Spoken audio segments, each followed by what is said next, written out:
11 నెలల్లో 75,000 కోట్ల రూపాయల రుణం తీసుకొచ్చి రాష్ట్రాన్ని మరింత అప్పుల పాలు చేశారని బీజేపీ శాసనసభాపక్ష నేత ఏలేటి మహేశ్వర్ రెడ్డి విమర్శించారు.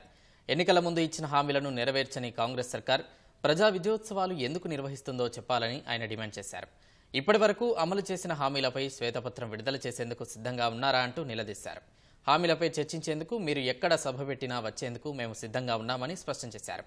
రేవంత్ రెడ్డి సర్కార్కు ప్రజల నుంచి తీవ్రమైన వ్యతిరేకత వస్తుందన్న మహేశ్వర్ రెడ్డి సీఎం రేవంత్ రెడ్డి సొంత నియోజకవర్గంలో మళ్లీ గెలిచే పరిస్థితి లేదని ఆరోపించారు.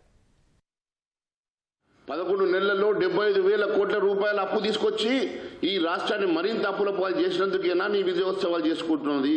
దీనికోసం ఏ రంగంలో మీరు ప్రగతి సాధించారని చెప్పి విజయోత్సవాలు చేసుకుంటున్నారు. ఏ రంగంలోనైనా సరే నీవు డిపార్ట్మెంట్ వైజ్ నీ శాఖల వారీగా శ్వేతపత్రం విడుదల చేయడానికి సిద్ధంగా ఉన్నావా?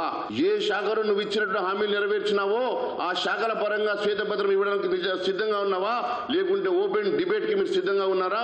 ఎక్కడికి రమ్మంటే అక్కడికి రావడానికి నేను సిద్ధంగా ఉన్నా. కొడంగల్ రాజీనామా చేసి మళ్ళీ ఎన్నికయ్యే దమ్ము ధైర్యం కూడా లేనటువంటి రేవంత్ రెడ్డి గారు మీరు సంవత్సరం పాలనలో ఎంత అబాసు పాలైనో మీకు అర్థమవుతుందని అడుగుతా ఉన్నాం. ప్రజా విజయోత్సవాన్ని వీరనుకుంటున్నారు కానీ ప్రజలు మాత్రం ఇది వంచనోత్సవం, మమ్మల్ని మోసం చేసిన మోసోత్సవం, మమ్మల్ని పూర్తిగా అరాచకంగా అన్యాయం చేసినటువంటి ఇది ఉత్సవం కాబట్టి ప్రజలు ఈరోజు వ్యతిరేకంగా వంచనోత్సవంగా చెప్తా ఉన్నారు.